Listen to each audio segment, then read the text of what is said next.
My name is Brandy Simmons. I serve as the coordinator for family programming within the Office of New Student and Family Programs, and I will serve as your town hall administrator for today. We would like to welcome you to the Student Affairs New Parents and Families Town Hall. So we know that you all are in this space, and we thank you so much for your patience. Welcome to the Student Affairs New Parents and Family Town Hall. Before we get started, I would like to go over a couple of housekeeping items to ensure that this webinar is efficient and enjoyable for everyone. So first and foremost, the chat function is disabled for today's session. To ask questions when that time comes, we do ask that you utilize the Q&A function at the bottom of your screen, and feel free to post questions throughout this segment. We will try to get to as many questions as possible. This town hall will be recorded and stored for later, so participants can feel free to access this information even after today's session. Without further ado, I would like to introduce our Director of New Student and Family Programs, Jen Mallon, who will serve as your moderator for today's session. Jen? Thank you so much, Brandy. And again, thank you for your patience in joining this webinar today. We're so glad to host you all and plan this event for our newest Tar Heel families. Today, I have several of my colleagues, student affairs leaders, as well as our chief of police to look forward to an informative hour with you of programming and to answer some of your questions as we get really close to the start of our fall semester. As I always share with you all during our orientation programs, the Office of New Student and Family Programs is really here to serve you and to be a contact for each of you as resources and as families of Carolina students. But we also recognize that providing time for you to hear from some of our experts is really critical. So as a reminder, as Brandy just said, we'll ask you to use the Q&A function today, as we know you're going to have some questions to queue up, and we'll get started after introductions with some Q&A that came in beforehand that really helped us guide our thinking today in terms of what we wanted to respond to for you. So now I'm going to turn things over actually to each of our panelists and some opening remarks from our different panelists today. And I'm going to start first with our interim Vice Chancellor for Student Affairs, Jonathan Sauls. Jonathan, I'll turn things to you. Thank you, Jen, and welcome everybody. I imagine that I got to visit with many of you over the course of the summer during orientation.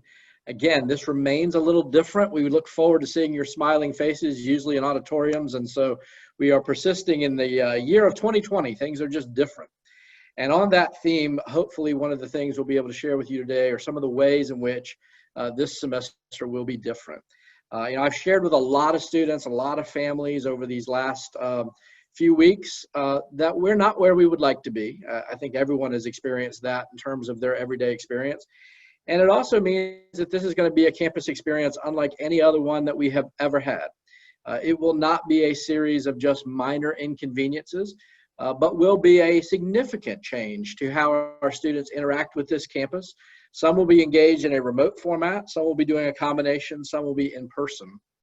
And part of what we want to be able to do today is be as honest and transparent with you as we can possibly be, but help you to make the best decisions. As some of you have already made those decisions regarding how you want to approach this semester. Some of you we know from ongoing interaction are still weighing out the best option for your student and your family. And I want you to know up front, there is not a one-size-fits-all. As the parent, many of you know, of an incoming college student myself, I am having these same discussions around our dinner table. And so you are certainly not alone in working through some of that. Just a couple of things that I want to share before I turn it over to colleagues and we spend the bulk of our time answering your questions. One, we have a great cross-section of student affairs experts, and we know a lot, and in a lot of spaces even beyond that, we know enough to be dangerous. But I will say this is not an academic affairs session. We are not academic experts per se. We'll do our best to answer some of those questions, but if there are particular topics that you feel like there's additional edification about course registration or some of those other things, we may have to defer or just indicate an honest I don't know, but we'll try and get that answers for you. I also just want to solicit, as I so often do, your partnership as parents. Again, those of you who got to join either Jen or I this summer as part of that Partners in Transition know how much we really emphasize the need to partner with our family members in trying to make for a successful transition. And that's no more true than this year. We've asked a lot of your students. We've put a lot of information out there. I imagine you've probably read a lot of that information as we try to saturate everybody to make sure that you're aware of what's happening here on campus. But a couple of things I definitely want to commend to you. If you haven't had a chance to check it out, please go reach each of the pages on the Carolina Together website. It's carolinatogether.unc.edu.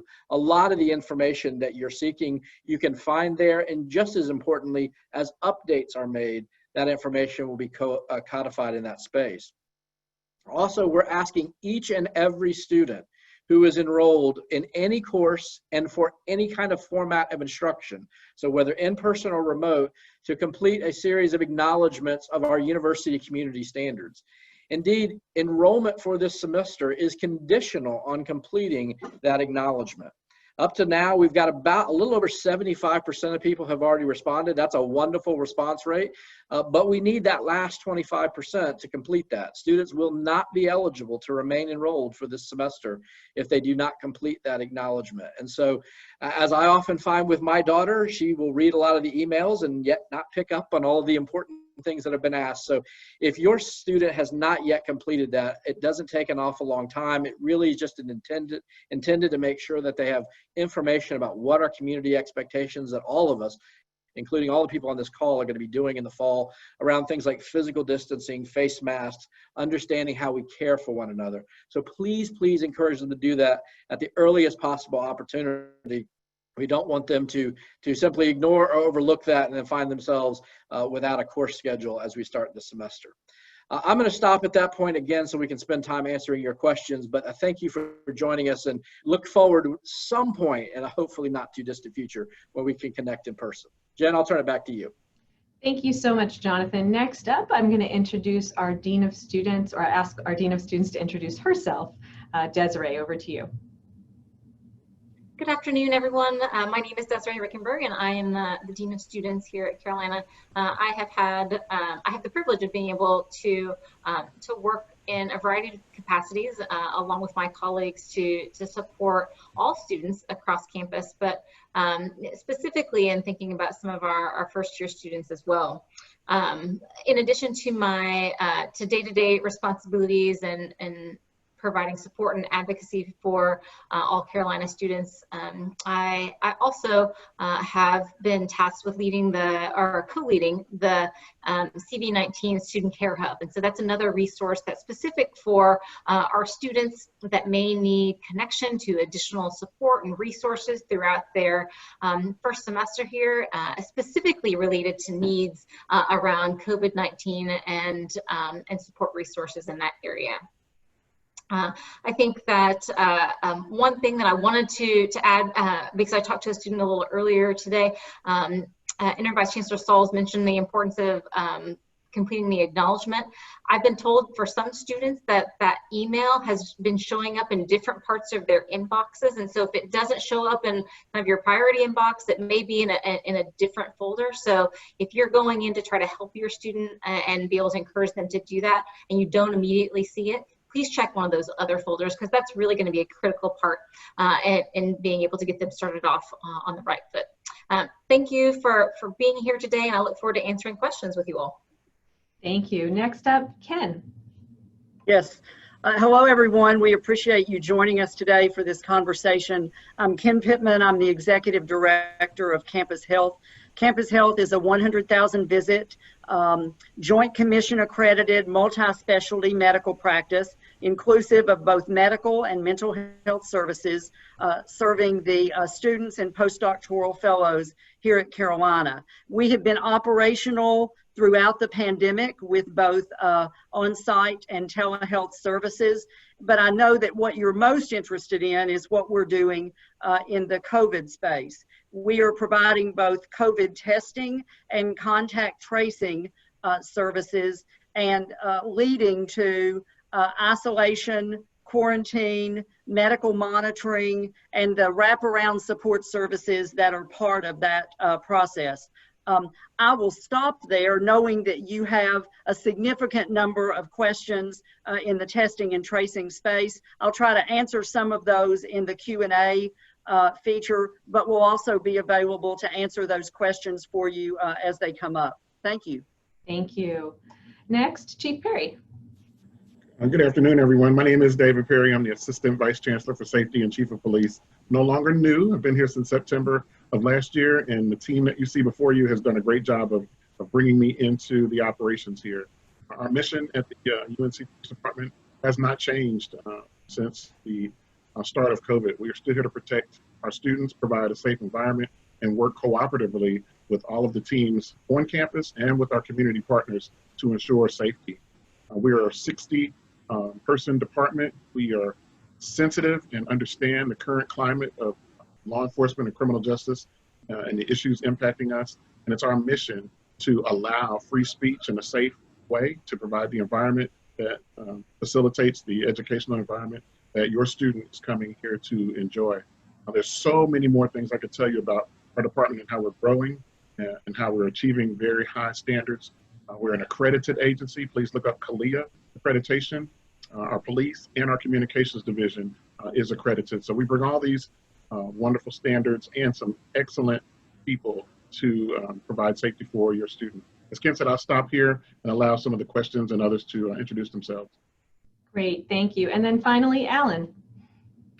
Good afternoon. My name is Alan Blattner, and I have the privilege of serving as the Executive Director of Carolina Housing. Like Campus Health, we have remained operational throughout the pandemic, providing housing to students who needed it all the way through the end of spring and summer. And now we're, of course, getting ready to turn the page to welcoming students back to campus for what Jonathan said will be a very different fall. There have been a number of communications that our office has released along with others at the university, and many of those details are contained in the roadmap. But later on in the Q&A section, I will venture to answer any questions that you all have. One thing in advance of that is I just want to, very early on in the roadmap, we talked about being at full occupancy. And that was indeed the goal at that point.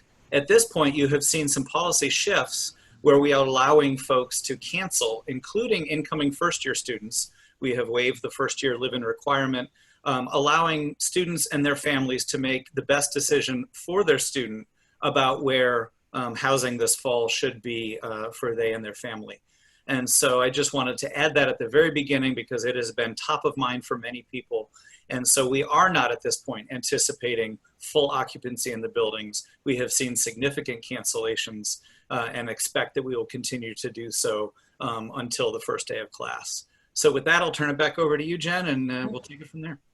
Well, thank you all for your introduction. We're going to shift now really to some of the pre-submitted questions. I've been fortunate to be looking at some of the questions coming in today, and many of them are the same ones that people pre-submitted. So as we reviewed this and prepared for today, we identified sort of 5 primary areas that our families were submitting questions about. And so we're going to start with those today, as it really also encompasses a lot of the questions that are coming into us as panelists. And then we'll shift more towards some of the questions that may be new that were asked today.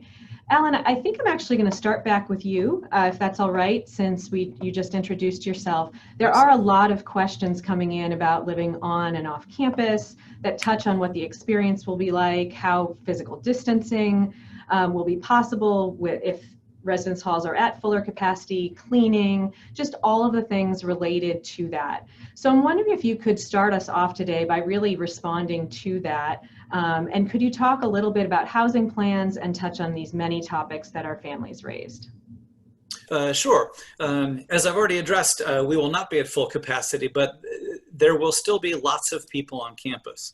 And so the university standards, the community standards that exist across the campus exist in the residence halls, including masking requirements anywhere but in the student's bedroom. That includes our lounges, that includes as they go down the hallway to exit the building, they should be masked and they need to be masked. Achieving social distancing, we are going to keep the lounge spaces, community kitchens, and those spaces open. But there are occupancy limits posted on each one of those spaces, and we will be actively working with students to comply with those reduced standards. We know they're going to need places besides their room to spread out a little bit. We know some of them will want to avail themselves of the cooking in the kitchen, and we want to afford those opportunities to our students. That, of course, raises the questions of how these spaces will be cleaned. And we have worked all summer with our partners in facilities management. Again, a very similar cleaning regimen that will exist on the rest of the campus. All of the high-touch areas will be frequently visited by our housekeeping staff. They will be disinfected with cleaning supplies that meet all the current regulations and requirements for the removal of bacteria and other things, including COVID. They will be cleaning all the areas that they would normally clean, but just with a special eye on increased frequency and making sure that the way that they're doing it is safe for their own well-being. One of the things that we've been exceedingly concerned about, and I know a number of you have shared, is concerns about our housekeeping and other staff on campus. We're worried about that too, and we will continue to provide them all the necessary CPE and other things that they need to remain safe. So you will see an increased presence, and we have hired additional staff for the weekends. Weekends used to be a kind of a cursory clean, making sure that trash was removed from the bathrooms, those kinds of things. We will be continuing the same level of cleaning that we have during the work week all the way through the weekends. I also want to address, there was a question about whether students would be able to come and go from campus and from the residence halls. And I know some campuses have put various restrictions on that. We have not. So students are welcome to come home and visit, to go off campus if they wish. However, we have limited visitation within the buildings. Only students who live in a particular building are welcome to be in that space, and only people who live in a particular suite or room are allowed to be in that suite or room. One of the bedrocks of the plan is that that become, as much as possible, a family unit or family-like unit. The only way for that to be maintained is if we limit occupancy in that space to the people who are assigned there. We know that will be a significant change for students, and one that we didn't enter into lightly, but in working with our colleagues in Campus Health and other places across campus, including the Orange County Health Department, that was viewed as the most safe position for us to be in at this point. There was a question that was raised about what will happen to students who are exposed to the virus when they live on or off campus. Ken can speak more directly to the medical side of that, but if they are in need of isolation or quarantine, we have taken a building offline for each one of those uses. We've worked all summer with Orange County Health Department, EHS, and our friends at Campus Health to develop a very safe and very robust wraparound service for students who need to reside there temporarily. We will take our lead from Campus Health in terms of who needs to be there and how long they need to be there, but we will work with our partners in the Dean of Students Office and the Carolina Dining to make sure that while they're there, they're fed, they're taken care of, their questions are answered about their classroom experience, and that we make that as pleasant an experience as we can. And let me see, there was a last question. Oh, about off campus, I'm sorry. So because of space needs, we are not able to welcome all of the off-campus students on campus for their isolation or quarantine needs. That said, we will work with Campus Health if there is a particular student who is having a particularly difficult time off campus, and we will see if an on-campus experience will better their situation and if we indeed are able to accommodate that. Even students who are off campus will receive medical monitoring and other touch points from Campus Health, and will have some support from the COVID Care Hub and the Dean of Students Office about some of the aspects of their experience off campus while in isolation or quarantine. So with those as kind of the biggies that were kind of highlighted for me, I will stop there and turn it back to you, Jen, and would welcome any other questions that people have. Alan, thank you so much, and that really covered so many of the questions that have been submitted. I do have one quick follow-up before I pivot a little bit to another topic, and that is, I know that people may have really specific questions about their student or their needs. What is the best place for students and families to reach out to if they have specific questions about their living arrangement? Yeah, it's a great question.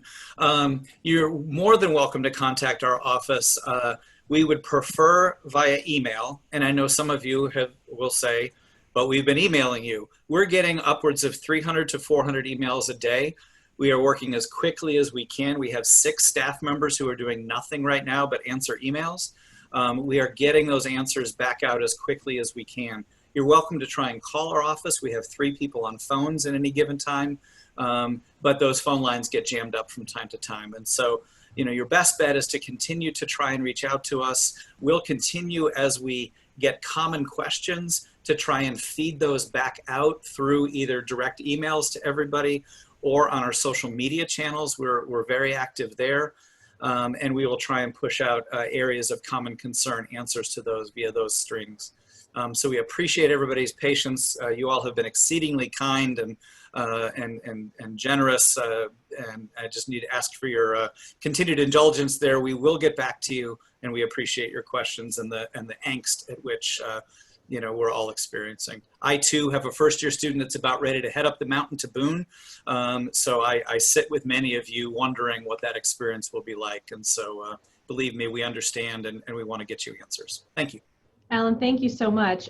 One of the other major themes, and Ken, I think I'm going to look towards you next today, is around the health perspective. You know, a lot of questions submitted around the health center plan, what the regular operations would be, what the plans would be for students as they develop their symptoms or family notifications, and then also how you all are managing testing and COVID response to all of the everyday work that you do. So could you talk a little bit about that ongoing services and then also the plan for care through the pandemic? That will really capture a lot of big questions. Absolutely. Well, I've looked at a number of the questions that were pre-submitted, and I've looked at now the over 100 questions that are in the Q&A feature. So I'll try to maybe go global, and be able to answer a good number of your questions about what we're doing in the testing and the close contact tracing space. First of all, Campus Health is able to care for your students from a testing standpoint. Students who present to Campus Health go through a screening process, so they get some entry into the facility screening. We've talked to them on the phone about any symptoms they may be experiencing, and we have a dedicated testing area where specimens will be collected, and based upon what's going on with that student clinically, that determines where their specimens are sent for testing. If they are symptomatic or they are a close contact of a known positive case, we are able to send that specimen to the hospital laboratory for testing. The advantage of that is that the hospital at this point has a 24 to 48 hour turnaround time for us to receive those results and then have disposition based upon those results. If the student is asymptomatic, they don't meet the criteria for testing at the hospital at this point, and so their specimens are sent to a commercial lab, in our case LabCorp, and as many of you are hearing in the media, there is a longer turnaround time for those results, typically now between 5 to 7 days. If the student is identified as either symptomatic or close contact, during the time that we are getting a test result, we are asking that student to quarantine. Just a little definition that will help you. Someone goes into isolation if they have tested positive and we've gotten a positive result. Someone goes into quarantine if there is a positive result pending of a test or they have been identified as a close contact of a known positive. If we have someone who tests positive, they move into either, as Alan mentioned, the isolation residence hall, or if their off-campus living arrangements allow them to meet a criteria to isolate in space, then that occurs. They are provided daily medical monitoring from a registered nurse at Campus Health to ensure that their symptoms are, if they have symptoms, are not worsening. And then they also receive the wraparound support services that have been provided. If they are a close contact and identified as a close contact of a known positive, they're placed into a quarantine residence hall, or again, can quarantine in place if their off-campus residences allow that. The CDC does not recommend mass testing of asymptomatic individuals. There's a number of reasons for that. First of all, there's no clinical criteria to justify that testing. Secondly, what many have found is that once individuals get tested and they get a negative result, if they're tested too early post-exposure, it can lead to a false negative and a sense of security when one shouldn't exist. And testing on a mass scale only provides results for that particular point in time. And one of the things that occurs is that once individuals have a negative test, they often tend to not mask, to not maintain physical separation, to really not meet those community standards that are included in the acknowledgement that we want everyone to be doing, whether or not they've tested positive. So those are some of the things we're doing in the testing space. We have over 30 individuals at Campus Health that have completed the Johns Hopkins contact tracing certification program. Those individuals work with the Orange County Health Department in order to trace close contacts. So what happens, a student tests positive. We interview that student. We determine all of the individuals that they have been in contact with that meet the CDC definition of a close contact, which is within 6 feet for over 15 minutes, where one or both of them were not masked. And when we have those individuals, we contact them, we move them into a quarantine situation, we provide medical monitoring for 10 to 14 days, and all of the support services that are associated. I went global. I hope in describing kind of big picture you understand the process, and then I'll be glad to answer any specific questions that individuals have in regard to testing and tracing and overall healthcare services at Campus Health. Ken, thank you so much. I want to turn now to another theme that came up, and that's sort of around the community standards that we've adopted as a campus for students, faculty, and staff, and compliance around those standards. Desiree, I may look to you next for this one if you're comfortable. I think you can speak from your expertise in your work. How will the student body generally be educated on safe social distancing and these community standards and the adherence to those? And then how will UNC work to make sure that students are complying with these standards that they have to sign off on and agree to? Sure, I'd be happy to speak briefly on that topic, and would invite Jonathan to also kind of add in if there are some things that maybe I didn't touch on completely. I think first and foremost, it starts with what we mentioned at the top of the program was, and that's that acknowledgement. And so really needing to be able to get into Connect Carolina, because that's where the program, or that's where the acknowledgement and the guidelines are living, for students to be able to review those and make sure that that has been completed. That really does give students a strong overview, and really it's more than an overview, it's an in detail understanding for what's expected of them and the guidelines that the university is implementing. And so I think it starts there. I think the second piece is a recognition that the university is engaging right now in a public health campaign. We've got a group of campus experts and filled with both not only folks that are used to kind of communications work, but also public health communications work, our epidemiologists and folks who are working in infectious disease, that are really helping us drive messaging that students are going to see all across campus.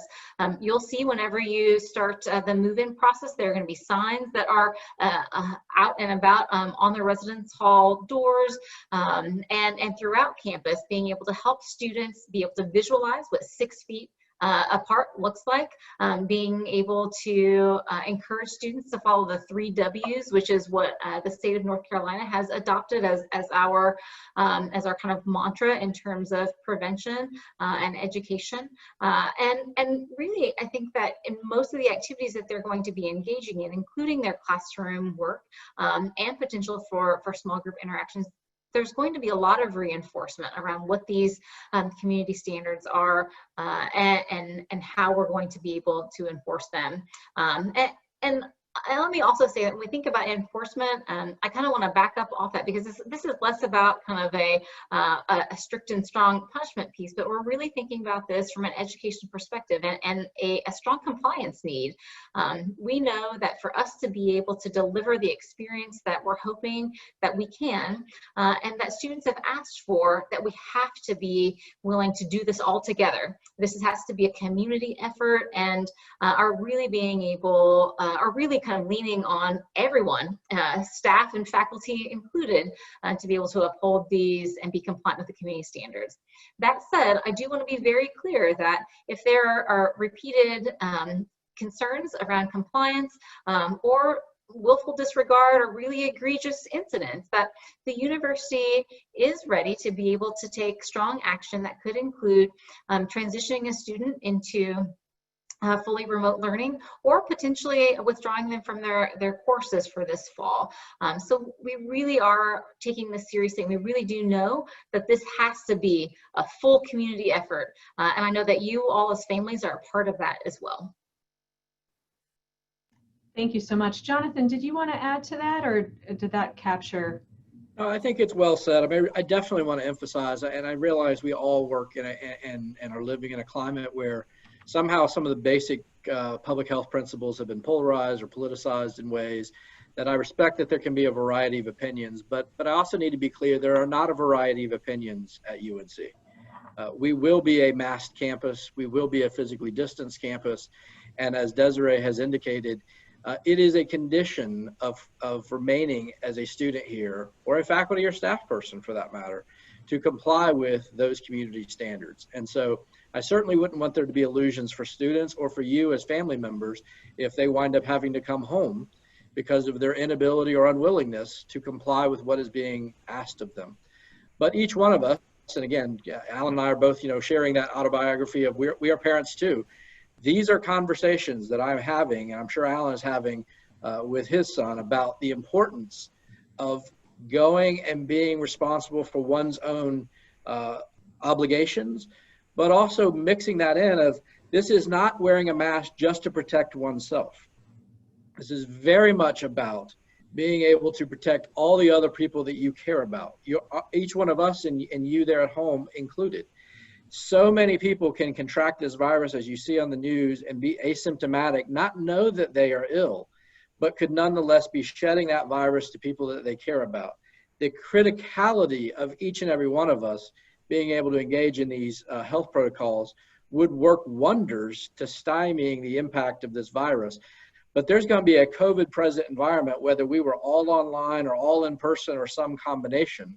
What we are trying to work through are environments where we can do that as safely as possible.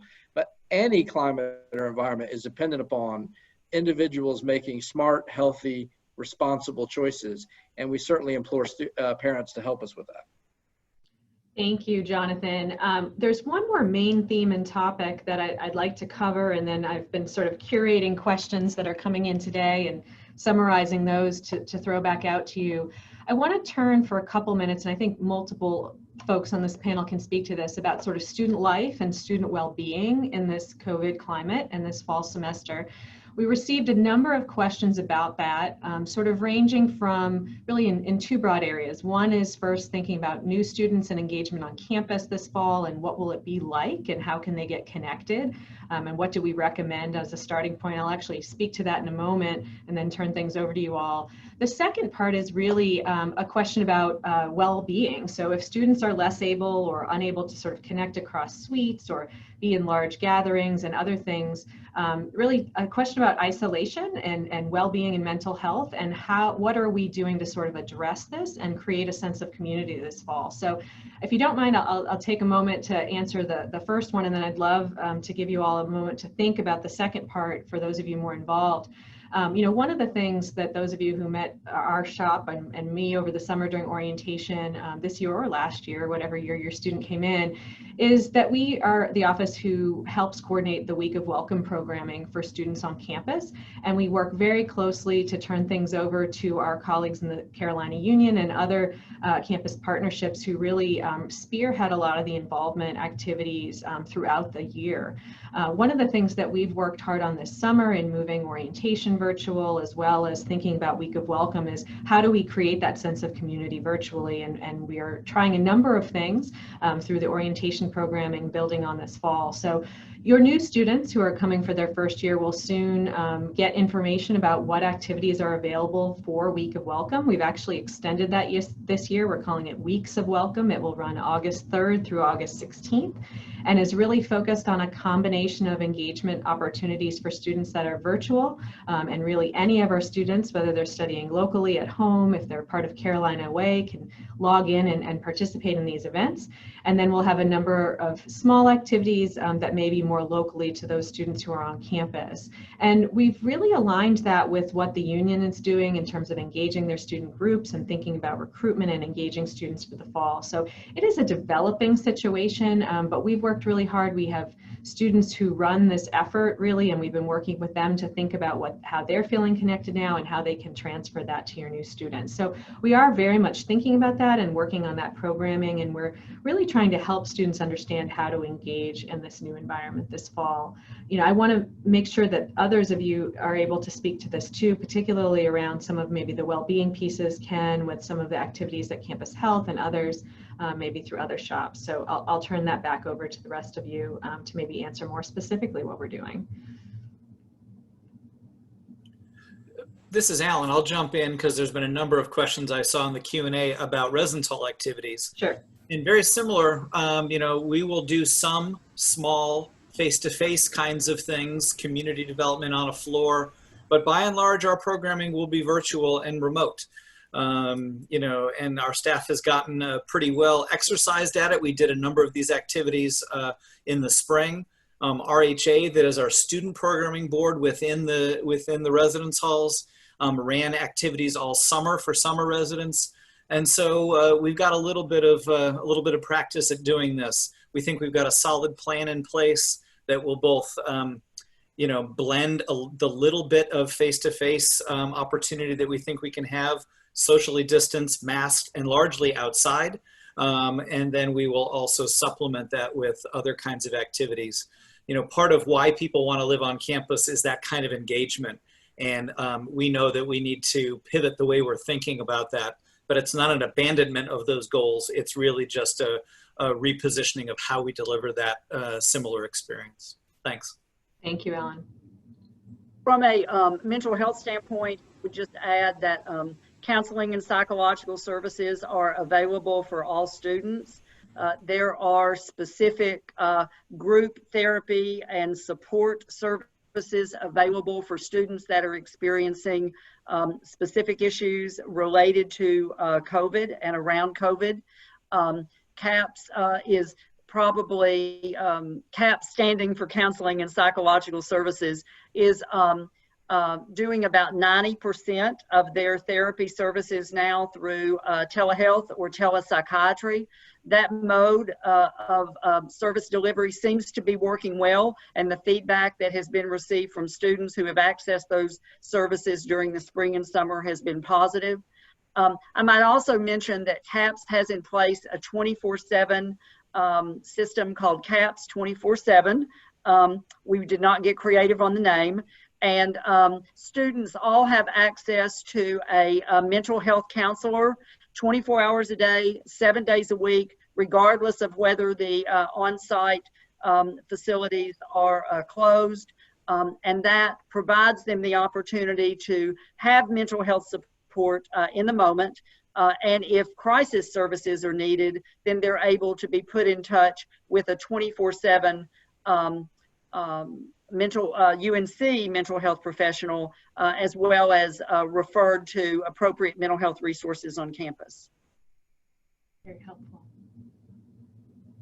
All right, I think it looks like the folks who wanted to speak on that one have been able to do so. We really appreciate all those initial questions. That really summarized all of the pre-existing questions we got in pre-submitted. I've been sort of curating the list of questions today, and a couple things that I wanted to kind of go back to. First off, housing, some general questions, and then Ken, I think back to you a little bit. There's a number of really technical questions about housing, and so again, my assumption is that a lot of those details might be on the website, but you can speak to that, Alan.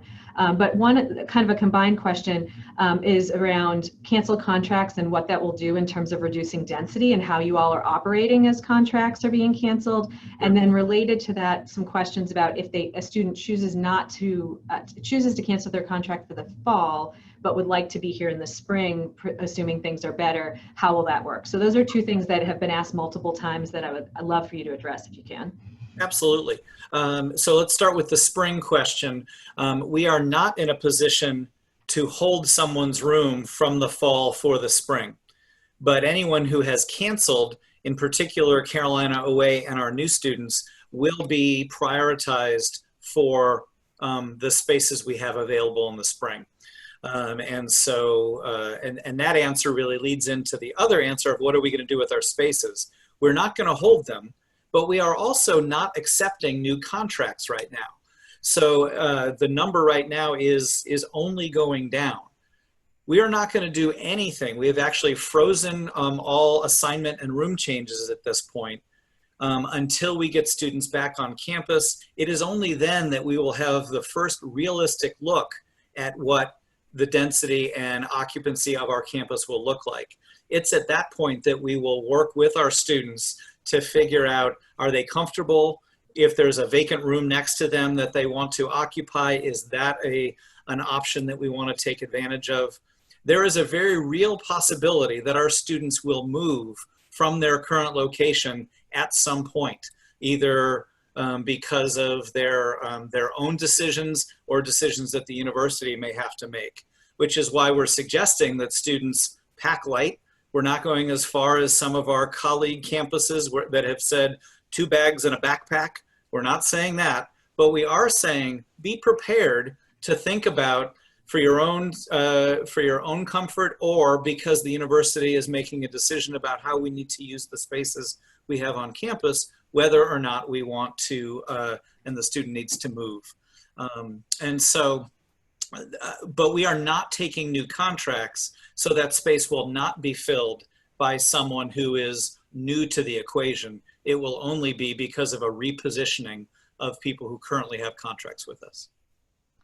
Thank you. That's really helpful. I want to be cognizant of two things here. We would have been, if we had not started late, wrapping up relatively soon. I know a couple of you as panelists have said you can stay a little longer. We really appreciate that. I also want to acknowledge that if any of you do need to move to something else at 2 o'clock, we certainly understand. But for those of you out there, we will be sort of rolling over a little bit into the next hour to answer a couple of more questions for those of us who are able to remain. There's 3 more things that have been really consistent themes here that I wanted to try to get to. One of the questions is about off-campus and students who might be living off-campus and how we're working to sort of express the same needs to be socially distanced and follow the community standards, and what is our role going to be in trying to support students who are living off campus. And I wonder if a couple of you, maybe Alan, Jonathan, could speak broadly to that, because we definitely have some families who have students in those circumstances, and particularly some questions about Greek life and what that will look like for the fall. Yeah, let me take that first, Jen, and then we'll kind of invite others to weigh in. Fully 2/3 of our students live off campus. We're inclusive of our not only our undergraduate students, but also graduate professional students. So we are not a campus that houses most of our students. In fact, most live in the surrounding communities and even beyond the county of Orange and Chapel Hill and Carrboro. We think it's really important. I hope that that message has been loud and clear, that each individual needs to make a decision about what the best living arrangement for them is. For all students, that does not mean living in Chapel Hill. For many students, the best option will be to remain at home. And I realize that may not be the most desirous option sometimes by the student, and maybe even sometimes for parents who've had it like we have of having him at home for the last several months. But we really do have to look at this through the lens of what is the safest, most responsible choice for each individual student. As Alan's already alluded, there is no circumstance by which we would be able to bring every student who might potentially need accommodation onto campus. It's just a spatial impossibility. And so we do need people to think carefully about the fact that as they are signing leases, they are determining what they want to do, that they are thoughtful about the fact that in most cases, not all cases necessarily, but in most cases, the space at which they can quarantine or isolate off campus is at least equivalent to, if not frankly superior to what we offer on campus. If you think about it, we talk about this often, we don't build campus residence halls for the purpose of isolation. We actually build them quite the opposite, to forge community among our residents. So to try and use them in ways that are completely antithetical to our mission means we have inherently limited amounts of space where we can provide the requisite components of quarantine and isolation. The thing I have universally said when it comes to Greek life, we are working closely with all of our councils, all of our independent house corporations. Something that might be significant to some of you, none of the houses that are occupied by our fraternities and sororities are owned by the university. That is different than many other campuses that own those properties. All of those houses are on private property. But we are working with all of them and actually have safety plans that each of those chapters is going to have to submit to be reviewed by the Orange County Health Department. But I do invite families to think carefully about what the plan has been put in place by any landlord, any private off-campus entity, be it an apartment complex, a fraternity or sorority house, a private house leased from someone else. It is important to think about how you would respond if your student became ill. Some may return home, but for others that may be an option. They may need to stay in place. It is just important, though, to recognize that despite the efforts of the university, and we are going to do everything that we possibly can, particularly on the medical side, to support their well-being, but we would be disingenuous if we told you that we can support every one of those students in an on-campus space where there's a nurse living right next door. That will not be the arrangement. And so it is critically important that folks appreciate that as they make the best decision for them in returning to campus or accessing Carolina Way or some other option. So asking a lot of questions as we're doing today is, I think, really important, but also being willing to pivot if in fact that is the best choice for an individual student, I think is something that we need folks to be empowered to do. Thank you. All right, one other question, well, there's many other questions, but two other ones that are sort of coming up that I want to make sure that we talk about today. One theme has been a little bit, and this is a little bit distant from my area, so I invite those of you who are closer to it to maybe talk broadly about sort of what the metrics are that would determine whether we stay the course that we're currently on or whether there might be any pivots at some point. Just a lot of questions about what conditions would be in place that might change our current path and how families and students would be notified of any of those. Wonder if anyone can speak to that. I'll start. I mean, I think all of us in some ways contribute to that dialogue, and I sit on one of the implementation teams where we regularly discuss this multiple hours every day. It is a multifactorial approach. So to be clear, this is not going to be a COVID-free environment. It is a question of how we can effectively manage COVID, which is in every one of our communities, including here in Chapel Hill. We're going to necessarily have to look at some very practical considerations. What are the positivity rates that we see in terms of those who are tested because they're symptomatic or meet other criteria like a close contact? What is the rate of positivity that comes back? One of the things we've all discovered is when we put the original plans together in May, this is not the environment that any institution was expecting that would be prevalent in July and August. And so we are doing our best to determine how adaptable the plan is to the current environment, but sadly the virus has more to say about that than any of the rest of us. And so we are having to contend with some of those clinical realities. Well, obviously we're fortunate to have an on campus, a tier 1 medical center, a UNC Healthcare. That is a luxury we enjoy that many other campuses do not have the benefit of. But we also have to be mindful of the responsibility of that healthcare system to serve not just the campus, but the larger Triangle community here in North Carolina. And so just like throughout the country, as you watch news reports, What is the degree of hospitalizations? What is the strain on the local healthcare system? If we were unable to assure that we could provide medical care, not just to our students, but our faculty, our staff, and our local residents, that would certainly be, I'm sure, a factor that we would have to look at. We will be looking generally to, is the community willing to do what is required to maintain a campus in in-person operations? Will people comply with the community standards? And I say that with full knowledge of that's not just students. That includes myself. It includes all the other members of this campus community. If there's widespread non-compliance, that will challenge our ability to responsibly remain open. But I also want to hasten to add that unlike many institutions, we are not an independent, autonomous university. We are a part of the larger 17-member UNC system. And so it is not always the case that UNC Chapel Hill has the independent autonomy to decide its operating status independent of the rest of the UNC system schools. And so while we will certainly be monitoring, there'll be new dashboard information available at the Carolina Together website within the coming days for people to monitor. We'll be funneling a lot of that information along with our other peers at other institutions so that our UNC system administration, our board of governors, I'm sure in consultation with state health officials, will be examining the best question. I also want to emphasize that were the university to need to pivot at some point, it is not necessarily the case that that pivot would mean returning to the operating status we had in the spring when we were just suddenly confronted by this. We really had no systems in place, and we literally shut down the campus for all intents and purposes. Alan alludes, we were still serving a handful of students, et cetera, but I think we have learned a lot more in this last 3 or 4 months. And so it's likely, even if we pivoted modes of instruction, we wouldn't necessarily shut down the entirety of the university operation. We would still have research going. We might still have some number of students who need to remain for exceptional or compelling reasons. We would have ongoing operation of our campus units. So it's important to realize it's not quite the binary of open or closed. It might be just a whole continuum of options in between. Thank you so much for that. There's one more question right now, and then I'm going to actually search to see if there's maybe one more that we can wrap up on today. And I know, Jonathan, you had a few closing comments. And it speaks a little bit back to Ken, I think your area primarily.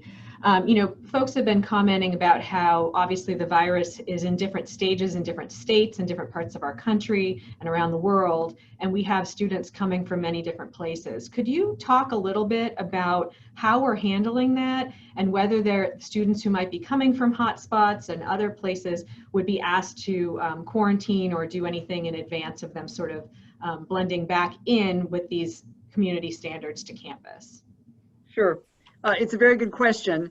As many of you know, the CDC is recommending but not requiring individuals who have traveled internationally to quarantine for 14 days after their return to the United States. We are recommending that international students do that, or anyone, domestic students who have traveled internationally. But what we know at this point is that the United States has significantly more spread than the majority of the rest of the world.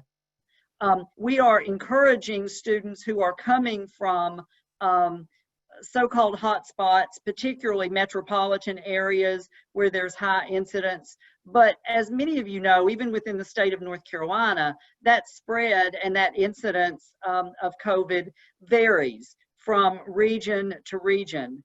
And so we think that from an encouragement standpoint, that it is appropriate for students prior to their time to returning to Chapel Hill to try to limit within these last couple of weeks the amount of interactions that they have with lots of other folks, and that when they come back, they access our medical monitoring checklist to be mindful of any symptoms that they may develop, and to contact Campus Health directly for direction if they do develop symptoms.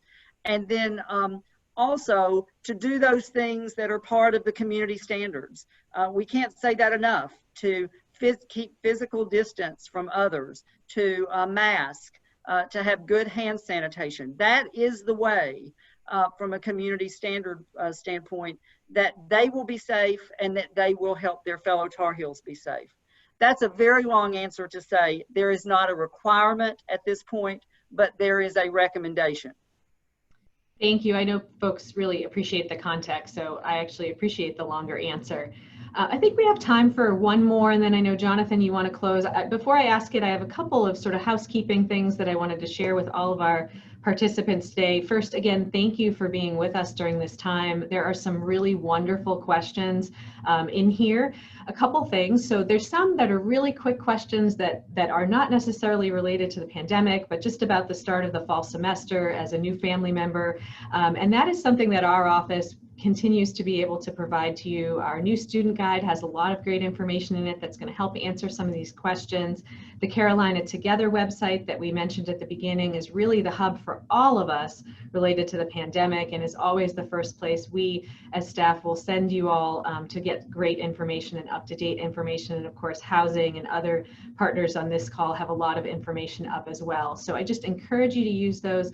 We'll go ahead and our team will do some follow-up with those registered today, share some of those links with you all just to make them readily available in your inboxes in the coming days. But I wanted to end, there's a number of questions that are talking about sort of gathering and building community and study spaces, and with some of the changes to dining services and hours of operation in different spaces, those of you who either manage facilities, in your case Alan with housing, or who are part of the conversations about what will be open and how students will use space, that is a question that a lot of folks have, and I do want to make sure that we sort of answer that for folks. Where will the students go and congregate outside their rooms when they come back to campus? Sure, this is Alan, and I will start, and I'll work from the residence halls kind of outward. So I mentioned earlier, and just want to reemphasize it at this point, that our residence hall lounges will be open. There are a variety of sizes and capabilities to social distance within those spaces, and so there will be some limitations on what we can offer, but they will be available to students. We also have lots of wonderful amenities right outside the buildings. Many of our buildings have hammock stands. They all have benches and outdoor tables. Students will be welcome, again, appropriately masked and socially distanced, to take advantage of those spaces. We also know that the union will have limited capability and other spaces, the library and others. So there are a number of tents that are going up around campus that will be spaces for students to congregate. There will be a variety of different kinds of furnishings in there. Those will be both places for students to eat and also places for them to spend time between classes if they're indeed face-to-face classes.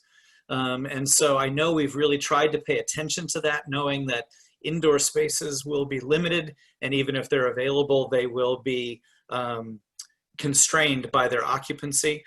So we've really tried to be creative and use all the nooks and crannies of campus to make as many spots available. And with that, I'll turn to my colleagues to see if there's anything else that I missed. I think that's generally right. I mean, one of the things I shared with a group of students the other day, and these are questions that are critical to how somebody experiences their on-campus environment. But this is what I hearken back to when I started my early remarks of saying that this will not be a series of minor inconveniences. The very experience and the navigation of campus will be different, because as much as we want to, I mean, that's what we're in the business and student affairs and the institution itself to provide, is that kind of experience. But it has to yield this semester to those things that are necessary to promote the physical health of our students. And so there will be limited dining space. There will be limited space in our meeting rooms. There will be significantly curtailed space in our libraries. We're working again to provide some of those modular and tent spaces to expand some of that. But students will be more dependent than they ever have been on their individual residence hall rooms or their off-campus locations. And so I guess at the risk of being just, completely honest, which I always aspire to do, I promised you I'm always going to be a straight shooter. This is not a matter of coming here and having something that looks very similar to all previous fall semesters. It will not look like that. And that's why it's so important for families to have honest conversations about what a student is looking for. we know that for many students, being here is still the optimum option for them based upon their own learning style, their ability to be engaged with critical components of the campus. But it is just as valid a choice for a student to say, it's not going to be what I thought it was going to be. The university can't offer all the things that it would normally aspire to do, and therefore I want to make a different choice in terms of how I engage with the university. And so really what I want to offer to everybody is the freedom to make that as an individualized choice. And many of your peers and fellow families are doing just that. And again, it's not a discouragement, don't come, but it's just I really want everyone to have a realistic view of what can be offered when we get here. Space will be at a premium. And we hope, of course, that over the course of the next several months, maybe some of those requirements can be relaxed. I will be honest, I'm not terribly optimistic, just given where the pace of the virus. But if we can, we absolutely will bring more space available and put it online. But it is also just as much of a possibility as we all monitor events that are happening at large, that we could find ourselves under greater state restrictions or even national restrictions, and we'll have to be responsive to that. You think about how much time has passed between May and now the end of July. That's not even the length of a full semester. So the idea of how many things could change between now and essentially late November when we would wrap up this fall semester in its current form. I love to be a predictor, but this is a hard business to be in the prediction business. Most of my predictions would have been wrong to this point. So I just share that, but know that space will be a premium. Students will just have to be more flexible than we normally ask of them. Thank you, Jonathan. So as we wrap up today, I just want to thank each of you for continuing to participate for this entire time and staying with us a little bit over. I want to thank our panelists for their time today. I know you are pulled in many directions getting us ready for next week, really, as we have been all summer. And I'm just so grateful to each of you and your time with us today.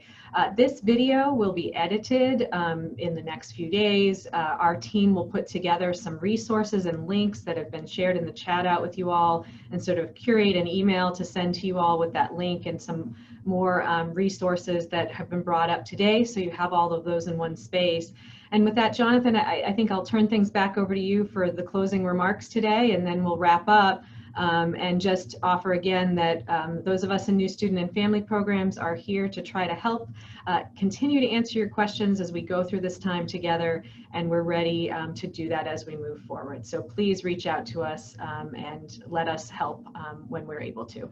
Jonathan. Great, thank you, Jen, and thanks to you, Brandy, and the other members of your team who not only put this on, but I know work around the clock to try and provide information to our parents and family members.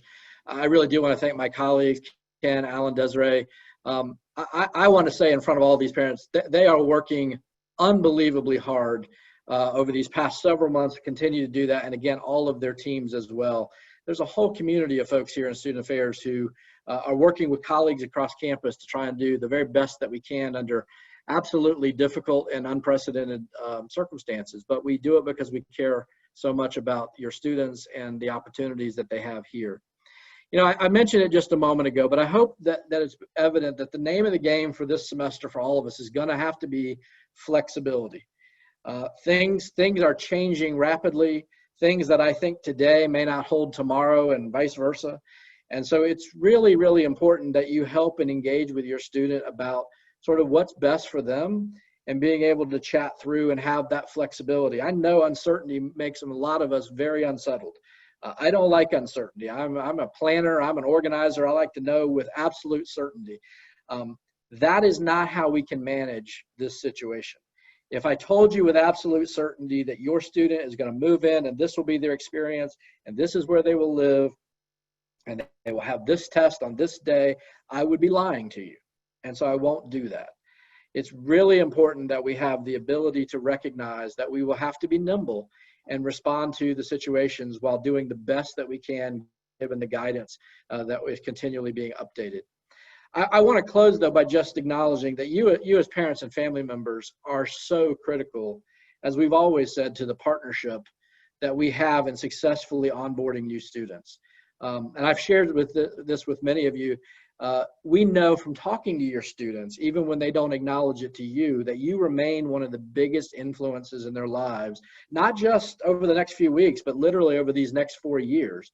Sometimes they don't want to give you that credit, but the fact of the matter is you had a 16, 17, 18-year head start in helping to form the unique person that they are. And so you continue to play a really helpful role to sit down and have really honest and thorough dialogue about what it means to be a responsible actor when they're here. Because whether they're staying in your home or staying in ours, they need to be engaged in those activities that help keep you, them, and all of the members of the community safe. As Ken's already shared with us, there's a lot of things we can do. We are not incapable of taking steps to mitigate the effect of this virus. But every one of us has a role to play without exception. And we need our students to understand that if they choose to come to campus, have that lived experience, recognize that they can't simply pick up where they hoped their college experience would start.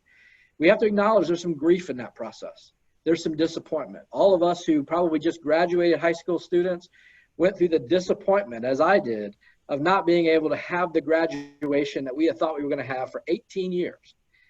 It's a part of the life, and it's part of the learning lessons that we'll experience, and I am optimistic that we'll get on the other side of this, and well before they are wrapping up their Carolina experience. But at the risk of being repetitive, just know that this will be different. And so I hope this information is helpful. Again, I commend to you very much taking a look at that Carolina Together website. It's updated at least weekly and more often than that, not infrequently. So check it out. It's a lot of information. I know sometimes it can feel overwhelming, but a lot of the questions you have will either be answered there or be a good starting point about where to go. And of course, use Jen and her team. They're an excellent resource. We thank you for making time for us. We look forward to welcoming you here in person when we can do that all together.